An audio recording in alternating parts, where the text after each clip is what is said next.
Hey everyone! Today, let's dive into Montelukast, a medication that helps people breathe easier. Let's start with the lungs.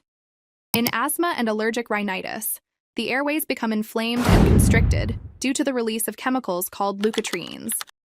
This makes it hard to breathe, like trying to suck air through a straw. Montelukast belongs to a class of drugs called leukotriene receptor antagonists, LTRAs. Think of it as a specialized guard that blocks leucotrienes from causing trouble in your airways. Montelukast works by blocking these leucotrienes. Imagine leucotrienes as troublemakers at a party, causing chaos in your airways. Montelukast steps in like a bouncer, keeping those troublemakers out so you can breathe freely. It's mainly used to prevent asthma attacks and treat allergies. For example, if you have asthma and find it hard to breathe during exercise, Montelukast can help keep your airways open. Adults usually take a 10 mg tablet once daily in the evening.